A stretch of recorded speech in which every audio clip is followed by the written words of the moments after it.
every particular processor gets a particular time. So here, first we have to know how the bus activates, how it's connecting. So that's what we are going to see first. So here I'm showing, you are seeing a diagram of a system bus. This system bus is a nothing but a combination of three bus: address bus, control bus, and data bus. So what is called data bus means a data bus carries data from one particular processor to another processor, or from a memory, or to IO, or a CPU. So that is the idea of a data bus. So this data bus, every particular system bus consists of a data bus. Next is the address bus. Address bus gives the location where the data has to be transferred. That's called the address bus. The control bus is nothing but a what type of operation is going to happen in the particular data. For example, here I have a control bus here. In this diagram you can see this control bus defines what operation is going to happen. Either it is going to be a read or it is going to be a write operation. So data is getting transferred, that is using where, from where, which location to which location is defined by the address bus. And similarly, what operation is going to happen, whether the read operation or the write operation, is defined by the control bus. For system bus is for overall control for all this particular data transfer. That's what the diagram here, it consists of CPU, memory, and IO. Okay. So next we'll discuss about an example how a system bus works. Okay. Here, according to this example is IEEE standard 796 multiple bus system. Here it has 16 data lines. The meaning of 16 data lines, the meaning means at one particular time it can transfer 16 bits. Okay, so that is the meaning of that. Next is a data bus. Sorry, 16 data lines, and next is the address lines. So totally there are 24 address lines. So 24 address lines means maximum it can do 224 megahertz.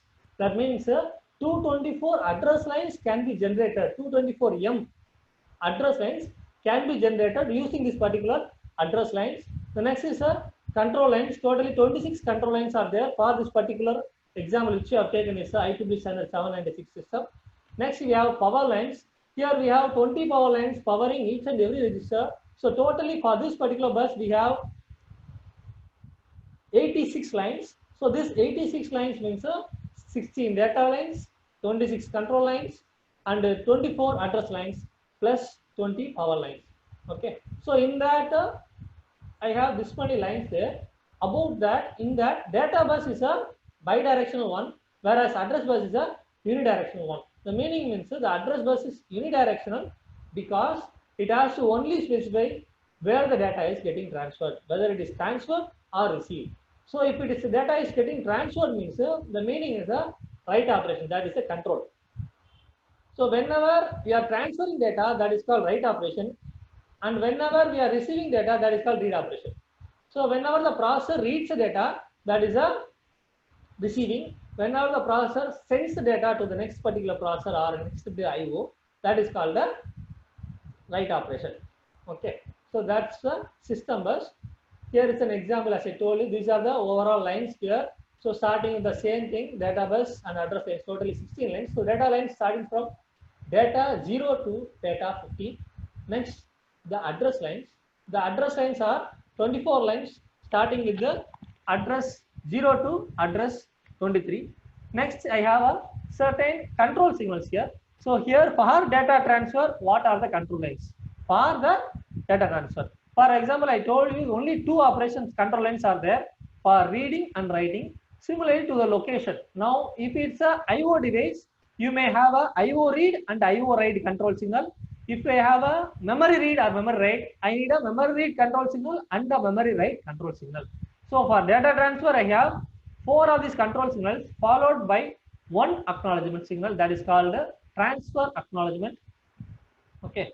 So this transfer acknowledgement along with this particular memory read, memory write are only used for controlling the data transfer. So for data transfer, I have these particular lines. So I have a control signal for data. Now what I'm going to do with the interrupt? So why do I need an interrupt? For what reason I have to need an interrupt? So here I have an interrupt control and it has around 8 lines starting with the interrupt 0 to interrupt 7. So this request line has been 8. The meaning means it can handle up to 8 interrupts. So it can hold up to 8 different types of interrupts. But at one particular time, only one can be acknowledged. That is, only one interrupt can be enabled.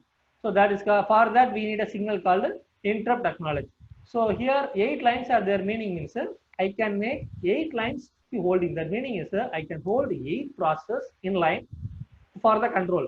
So every particular device, either IO device or an external device that's getting connected to this particular processor gets to the interrupt control and receives an interrupt acknowledgement signal. Okay. So next is the miscellaneous control. So this miscellaneous control signal is the control for only the inside. Inside meaning means the bus control. So for that, every bus consists of a master clock signal. So this master clock is given to all the particular users. That is all the particular users in the meaning means either CPU or IO or any other processors that's been added here. So this master clock is the clock that synchronizes all the transfer. Next is the initialization of the signal of the system, the bus system. So for initializing, we have a INIT signal. Next, I have a byte high enable whenever it is a busy signal like that. Next, I have a memory inbit signal and a bus lock signal. So these are the miscellaneous control signals. The next is the bus arbitration signal. So as I told you, we are in a common system. A common system means a single bus, a common shared bus system. Okay, a common shared bus system in the meaning means I have 4 processors. The same example I'm taking here. I'm having 4 processors: processor A, processor B, processor C, and processor D.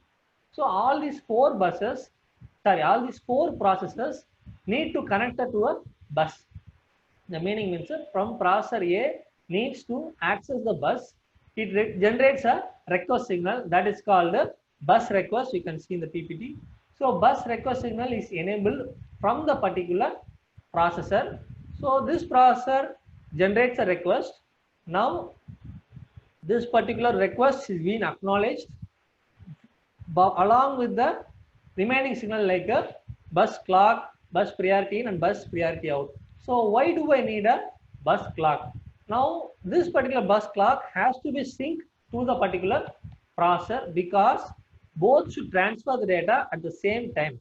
The meaning means the transferring and receiving should be happening at the proper timing. So for that they have a bus clock. So this bus clock along with the processor clock will be synchronized and then the data transfer will be enabled. That is why need of a bus clock. Similarly, the bus busy signal is used when the scenario, for example, processor A is there and processor B is there. Right now, processor A is using the bus. At the same time, processor B is asking for a request means at the time the bus busy signal will be enabled because processor A is right now using the bus. So processor B has to wait for its particular time. So here is the problem. Why do we need arbitration? So the main reason behind interprocessor arbitration is a common shared system, common shared memory system, which uses the same bus for data transfer, needs a particular mechanism to use the bus efficiently and also transfer the data in a proper method. So for that we need interprocessor arbitration. So that is the need of interprocessor arbitration. So far we discussed about what is a system bus and why do we need a interprocessor arbitration. Now in bus we have 2 types. For example, we have a synchronous and asynchronous. So synchronous bus is nothing but a timing. So timing in the meaning means I have a transfer, that is I have a transmitter, I have a receiver. So a processor A is transmitting and a processor B is receiving in the example. Okay. So if they are transferring data from A to B, so both should be enabled at the same time. For example, A is sending a data 10, the same 10 has to be received from the receiver side. So how it's going to happen means the bus is being enabled for a particular time. You can see here in the diagram here, I have a clock cycle. So this clock cycle is for a single clock, that is only one pulse. Only one pulse means I have taken only one pulse at the time. So here is a rising edge, that is I have a clock pulse equal to 1 for a particular time and the clock pulse equal to 0 at a particular time, and I have a address control. Now if you see here, after the clock is getting, there is whenever there is a change in the clock, whenever there is a change in the clock, the data transfer starts. So that is the meaning of this one. So everything is based upon the time slice. The meaning means that the transfer of data is based upon the time slice. So both the source and the destination, otherwise transmitter and the receiver knows that the data is going to be get transferred based upon the clock signal. So what is happening here? Every time the transmitter and the receiver clock has to be synchronized for a particular amount of time. The meaning means, for example, I am transferring 10 data, means after transferring 10 data, again there has to be a synchronization of the clock. Hence only the clock pulse will be common and the data will be received properly. So that is what called a synchronous bus. So coming here, the data transfer, you can see here, after the clock is being changed, the data is getting transferred. Now how long the data will be viable? So how long the data will be viable means, so the data will be viable only when the next clock pulse changed. The meaning means, after the clock pulse has changed, next whatever data in the bus will be invalid. So that is called a synchronous bus. So for this type of synchronous bus, how the data is getting transferred, we will learn that. Next is a asynchronous bus. So here you can see here, in asynchronous bus, the only thing is every particular transfer is enabled by a handshaking mechanism. So handshaking in the meaning means, here the data before getting transferred, you can see, maybe I will explain with the diagram here.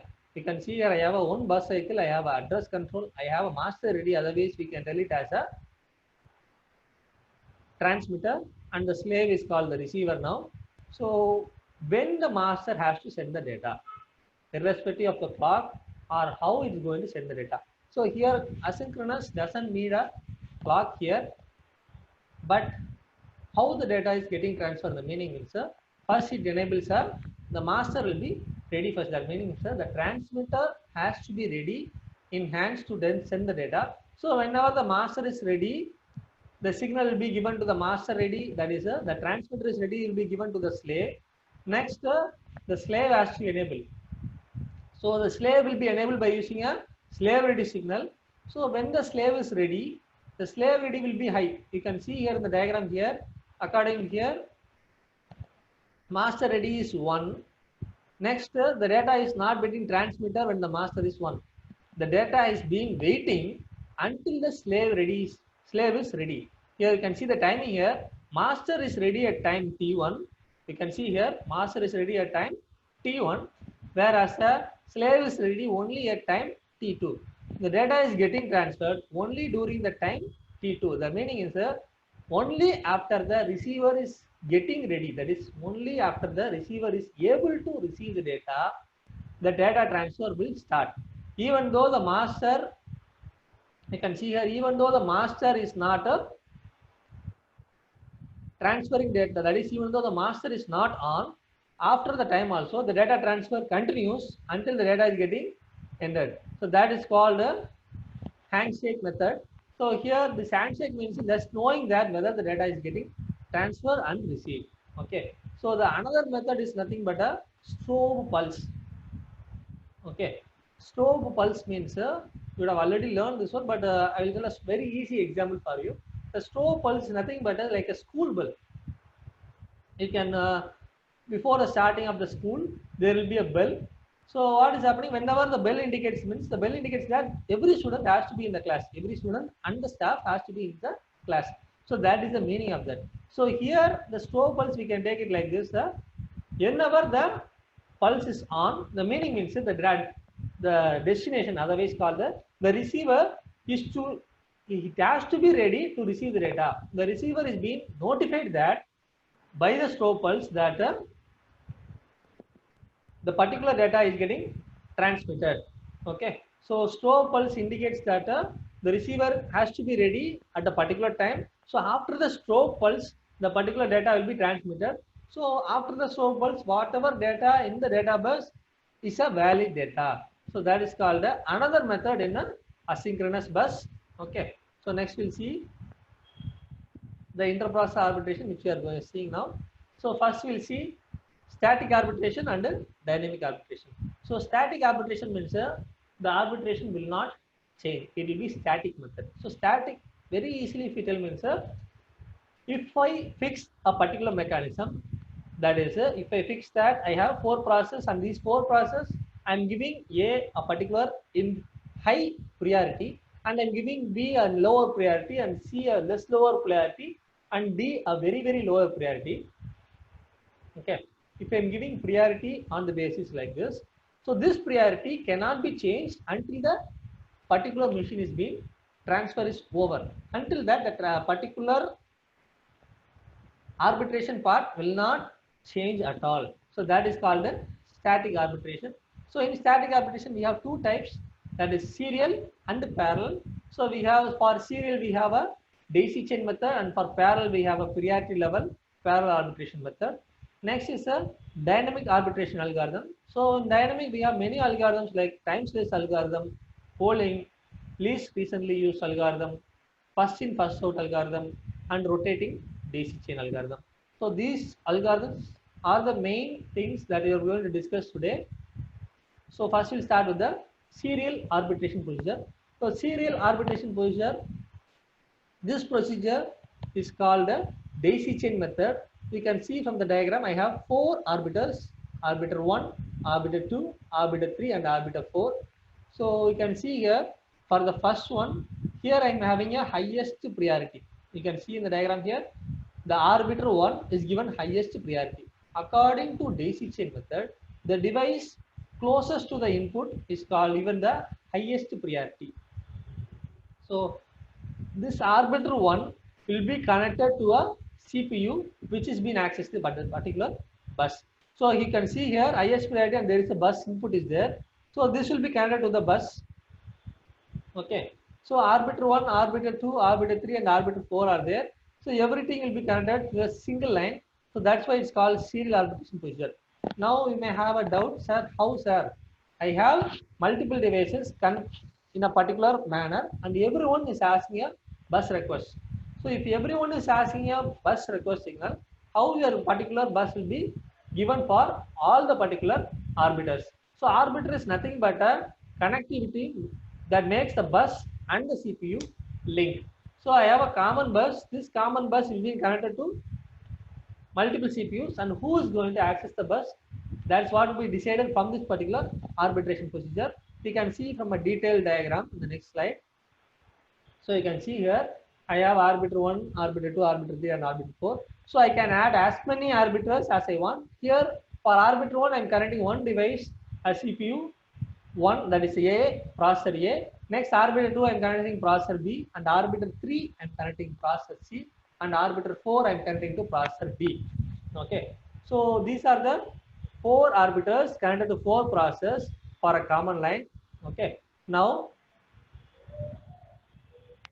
we can see here the priority output of first particular, that is a one arbiter's output is connected as a input to the next arbiter.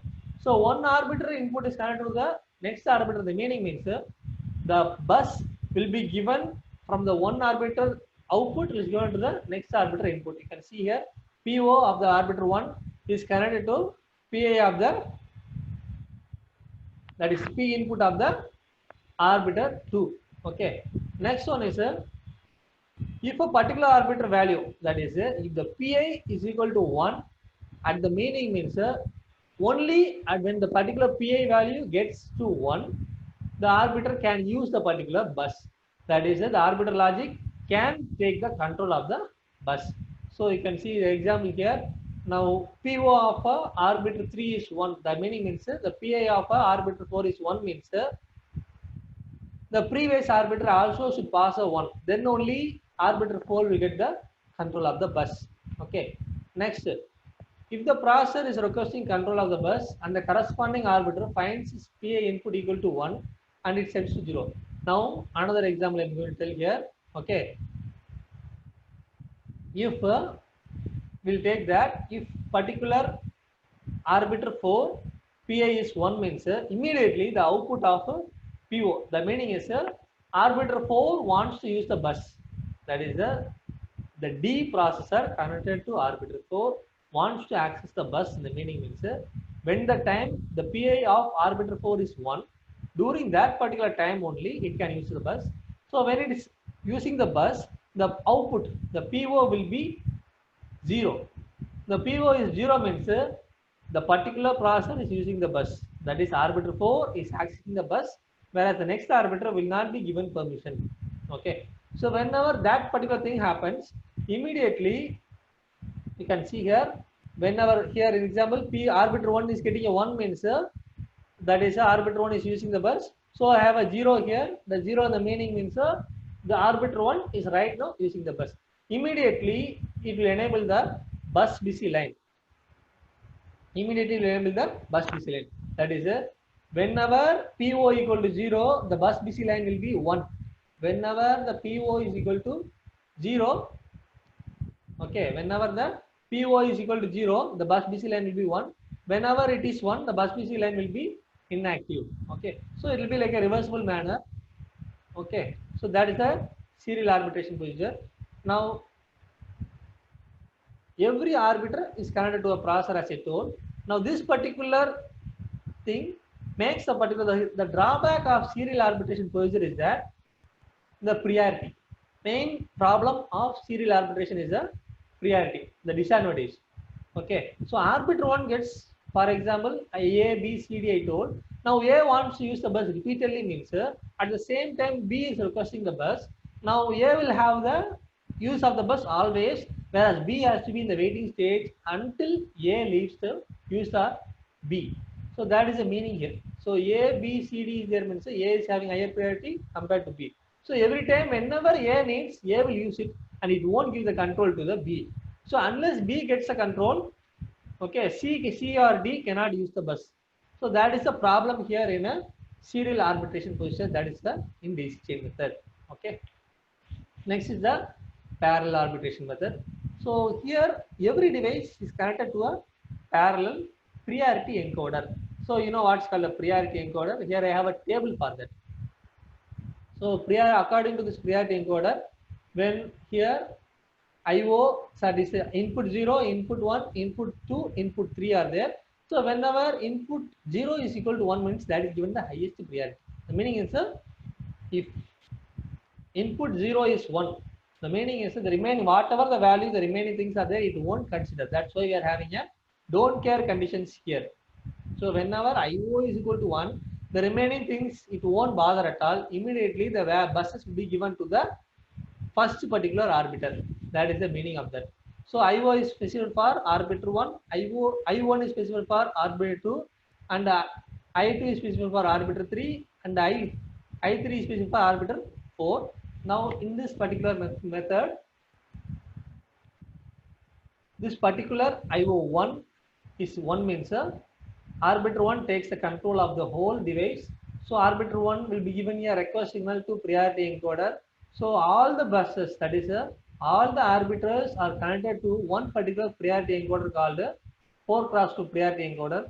This priority encoder decides which particular arbiter is going to work. So 4x2 means out of this 4x2 we will get 2 outputs. That 2 is given to a 2x4 decoder, which enables any one particular arbiter to access the bus.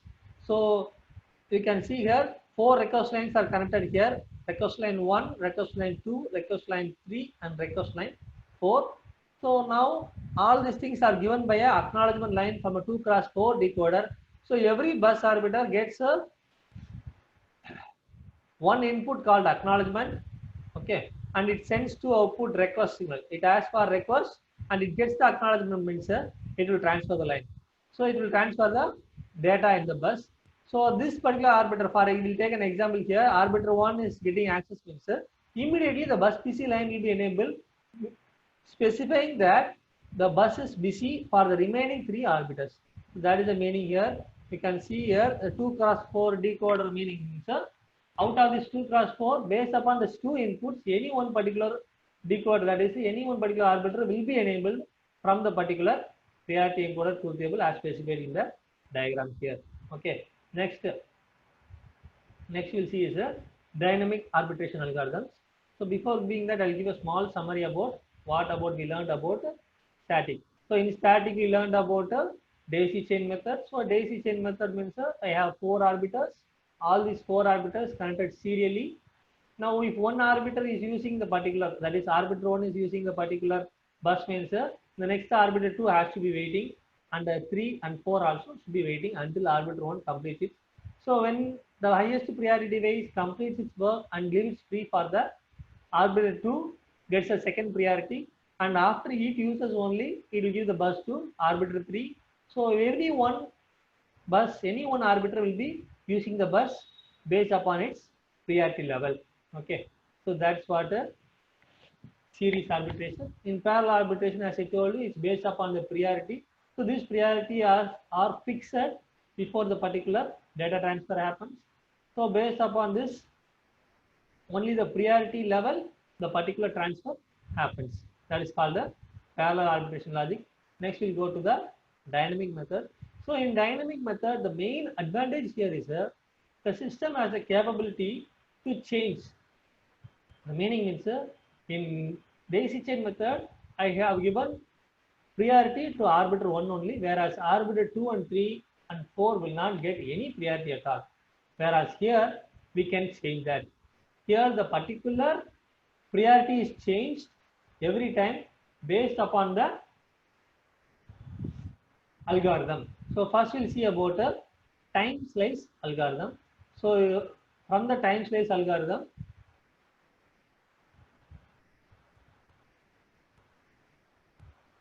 okay, so you can see here the time slice algorithm, it allocates a fixed time. It allocates a fixed time, okay, fixed time slice for every particular bus. Here you can see here example now, A is activated for example, I take that A is given the bus for 20 seconds, B is given the bus for 20 seconds, C is given for 20 seconds, meaning every particular processor, A is a processor, it gets A is the processor, it gets around 20 seconds timing. The same 20 seconds timing is given to B and the same is given to C.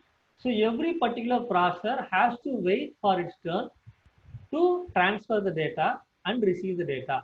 So for using the bus means everyone has a fixed one and a fixed timing. So there is no priority given. So the main drawback of this one is suppose I have a problem here. A wants to use the bus and that is having a highest priority. The meaning means the particular work which is given to A is having more importance than B. But according to this time slice algorithm, B will be getting the opportunity to use the bus. So here is the problem happening. So B is using the bus repeatedly compared to A. So A wants to use it, but that according to time slice, B will be using it for 20 seconds. So the importance given for the one particular work will be not be used according to the time slice algorithm. So that is a drawback. Okay. Next is your polling method. So polling method is a lot more easier method. Okay. Now easiest method in the meaning means polling. You know what is polling? Polling means based upon the like the election method. Okay. Here I have same 4 processors. Initially the bus will be given to whoever is requesting the bus. So whoever is requesting the bus means for example A requests the bus continuously and it is being using the bus. Now, after for 5 to 10 times, next after this particular cycles only the polling process starts. So now 10 times A has been used. Okay. Now based upon this particular count, now the polling changes. Now the priority will be given to B, C, D compared to A. So A will get less priority now compared to B. So the polling can be programmed in any method that either the particular user wants to be given priority or whoever wants we can give priority. So this is a controlled environment polling sequence. So that's what called the polling. The next one is a least recently used algorithm. So this least recently used algorithm means previously I had a polling method. it is similar to the polling method, but it has a different advantage. Here I have same four process A, B, C, D using the particular bus. Now after 10 times, now B is using for 15 times, A is using for 10 times, C is using for 5 times, and D has used for only 2 times. Now like this, if I divide means after this particular time, this particular sequence, that is algorithm, will be enabled. Now the particular processor which has not used the bus for long time will be getting the chance. So the meaning here is D will get more chance compared to A after a particular time. So unless this algorithm will be given priorities, unless the all four processes have the equal number of usage of the bus. So A is used for 5 times, B is used for 2 times, and C is used for 1 time, means totally 8 terms. So next the last D will be having the priority given. So that's what called least recently used. So the who is not using the bus regularly, be given higher priority to use the bus. So according to the number of bus cycles, it will be enabled. So this algorithm has to be enabled after a particular number of bus cycles only. Then only this algorithm can be efficient. So that is why. So now here the priority will be changing every particular time cycle. The meaning is after 10 to 15 bus transfers, the priority will change. Similarly, the transfer will be happening every particular 15 to 20 times. The different processor will be given highest priority. So that's called least recently used. Next one is a rotating daisy chain. So rotating daisy chain is a still more interesting one. We already saw daisy chain method. So in daisy chain method, you can see here I have a same 4 arbiters connected here. So arbiter 1, arbiter 2, arbiter 3, and arbiter 4 are there. So either of these arbiters connect to the next arbiter only. It's connected in a chain series manner. But here, only thing which happens here is the priority. Okay. For example, I am connecting A here. I am connecting the arbiter 1 here, arbiter 2 here, arbiter 3 here, arbiter 4. So arbiter 1 is connected to A, 2 to B, 3 to C, and 4 to D. Okay. Now all these 4 arbiters connected to this common bus. Now initially arbiter 1 is given the highest priority. So what is happening now? Every time arbiter 1 will be using the bus. Okay. So next the last one you can see here, the final output, arbiter 4's output is given to the as an input to arbiter 1. So now there is a rotating mechanism. Now arbiter 4 comes to the first position, arbiter 1. So every time after every bus cycle, there is a transfer. There is a transfer of the arbiter. So every time there is a rotation happening here. So this rotation makes it still more efficient. So now the priority changes every cycle, and based upon this particular every cycle transmission, the rotating daisy chain works. Okay. So this is the easiest method. You can see here. Okay. So now I'll just give a small conclusion how we discussed about the dynamic. So in dynamic we saw about the time slice algorithm, polling, registration use, and FIFO. So FIFO is nothing but a first in, first out. So you know what is in, first out meaning, sir? Whichever processor has the first request, gets the first usage of the bus, whereas second coming and third coming will be given based upon the whoever hit first. So which processor is asking the bus first will get the first usage of the bus. Here the drawback is the remaining buses, there is the remaining processors has to wait for their turn to use the bus. So that is the problem of FIFO. Okay. So time slice algorithm problem here is everyone will get equal chance, but the thing is you cannot give an important job to A or B or C. So if A is getting an important job means it needs to use the bus still more time, but that won't be given here because every particular processor has a fixed time for using this particular bus. So that is the drawback of a time slice algorithm. In polling algorithm, we have many advantages. The many advantages we can change the priority by programming, but the drawback here is even though the polling happens, For the first 20 cycles or 10 cycles, it will be the particular mechanism will not be working. It will be a normal first in, first out method. So that is a drawback of polling.